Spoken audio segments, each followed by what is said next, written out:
Notre collaborateur mystère ce soir est chanteur d'un groupe assez connu, je dirais. C'est un gamer qui a grandi justement avec des manettes dans les mains. C'est un gars qui connaît bien les jeux. J'ai nommé Carl Tremblay des Cowboys Fringants. Comment ça va?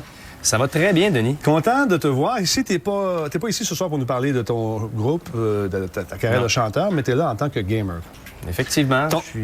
Ton jeu favori à date en carrière, c'est quoi? Histoire de cerner le profil du gamer. Je dirais Final Fantasy VII. Ouais. Ça, c'est un classique. C'est sûr que si on remonte plus loin, là, j'ai d'autres classiques. Là, mais celui que j'ai eu le plus de plaisir à jouer dans toute ma vie, je dirais, que j'ai fini. Ça finit le jeu au complet, 100%, là, toutes les. C'est Final Fantasy VII. Tu viens de découvrir Guitar Hero. T'as un de tes chums, t'as passé à la guitare. Oui. Là, tu fais une tendinite. Oui, bien, j'ai eu beaucoup de misère. On m'avait parlé de ce jeu-là, je l'avais pas essayé encore. Donc, je me suis dit, vu que le deuxième sort bientôt, je vais me mettre les mouvements dans les doigts. Et maintenant, j'ai les doigts qui refusent de mouvoir. Donc, ce soir, oui. Tu nous as fait la critique de ce jeu qui s'appelle Just Cause. Donc, tout de suite, voici la fiche technique.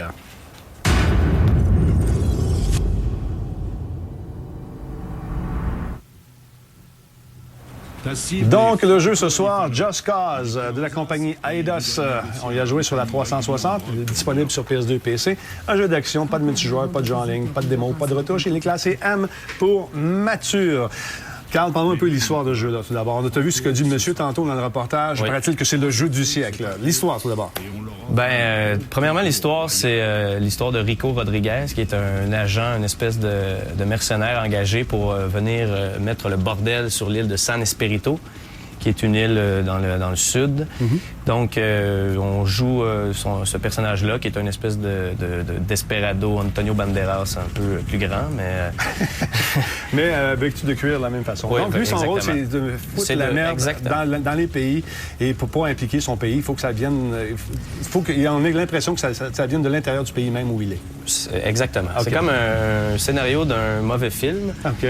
Et donc, on joue c'est ça, on fait des petites missions qui vont permettre, mettons, parce que c'est une île qui est immense, remplie de petites provinces. Okay. Donc, le but du jeu, c'est de retourner toutes les petites provinces les unes contre les autres pour que le gouvernement finisse par tomber, éventuellement. Donc, je pense que ce que tu as aimé dans ce jeu-là, c'est la façon de la jouabilité. C'est-à-dire que ça ressemble beaucoup à Grand Theft Auto. Bien, en fait, c'est non seulement ça ressemble beaucoup, je dirais que les créateurs, quand ils sont décidés à faire ce jeu-là, se sont dit, bon, je fais une bonne idée, on va faire un Grand Theft Auto poche. Poche! Ouais. Donc, ils se sont dit, qu'est-ce qui était bon dans Grand Theft Auto? Ah oui, on pouvait prendre comme ici, on peut voir, on peut voler des hélicoptères. Ça, c'est bien. Tu peux prendre à peu près tous les véhicules dans le jeu. Mais malheureusement, comme on vient de le voir, on peut aussi passer à travers les hélices de l'hélicoptère, ressortir, aller se rattraper après, parce que Rico Rodriguez, c'est quand même tout un surhomme. On ne se le cachera pas. Donc, on peut le voir ici encore se tenir à deux doigts après un avion. Comme ça ne le dérange pas du tout, la gravité. Et surtout, la chaleur qui sort des réacteurs. Oui, ça, c'est...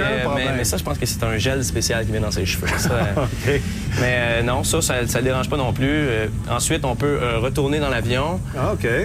Ou bien seulement se laisser tomber et ouvrir son parachute, puisque Rico possède un parachute qui est à peu près la chose la plus spéciale qu'il possède, la plus pratique aussi. Voilà, ouais. Donc, comme je disais, on peut prendre tous les véhicules, on peut d'un bateau, d'un avion, peu importe. Un véhicule, n'importe quoi. Donc, c'est ça. Là, on peut, comme ici, on voit un grappin, on peut sauter de voiture en voiture. Et ça, ce que je trouve intéressant, ce qui avait pratiquement pas été fait avant, c'est que quand on remonte sur le toit de la voiture en position cascade, on peut continuer à conduire la voiture. Donc, je sais pas c'est qui exactement qui conduit dans ce temps-là. C'est spécial. Mais bon... le jeu est beau, par contre. T'sais, si on regarde l'esthétique, le graphisme est vraiment très beau. Mais comme je pense, d'après moi, que les créateurs ont mis beaucoup de temps sur le côté esthétique parce que les effets de lumière, l'eau, les arbres, les paysages junglesques, peu importe. Mais ça, c'est tout très bien réussi. Par contre, les animations... Ça, c'est le boss, ça? Oui, bien ça, c'est un mini-boss d'une fin d'une mission secondaire qui est comme on peut voir ici, je me tire dessus et ça me fait rien. Mais bon, parce que ce jeu-là, ce qu'il faut dire, c'est que c'est un jeu extrêmement facile. Très, très facile. L'intelligence artificielle pourrait être facilement qualifiée de déficience artificielle. Les personnages sont incapables de vous viser dessus.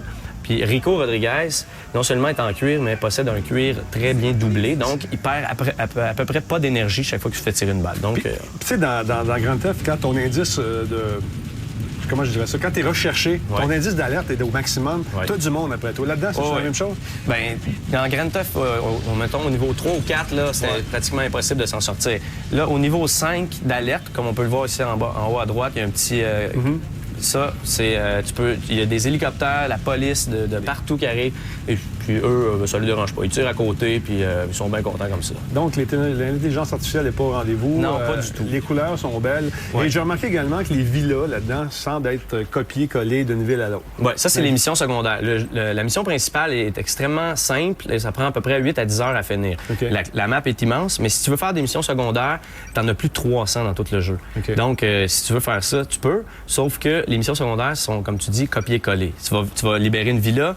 La mission suivante, tu libères la même villa. Tu as les mêmes 3 barrages à faire sauter. À peu près les mêmes boss. Les mêmes boss tout le temps avec un chapeau, une casquette ou une affaire différente à chaque fois. Puis sinon, c'est à peu près ça. Donc, la plus belle chose qu'on voit, c'est ça ici, présentement. C'est les décors, c'est les mouettes dans le ciel et le coucher de soleil. Oui, ça, c'est très beau, pareil. C'est bien réussi. Il y a l'effet nuit, jour. L'eau, quand on va nager en dessous de l'eau, bien, quand on vole au-dessus de l'eau, on voit comme le fond de l'océan. Okay. C'est très bien réussi. Si c'était un jeu seulement esthétique, je donnerais peut-être un 9, une 8.5 sur 10. Mais là, avec la jouabilité, l'intelligence, c'est quoi?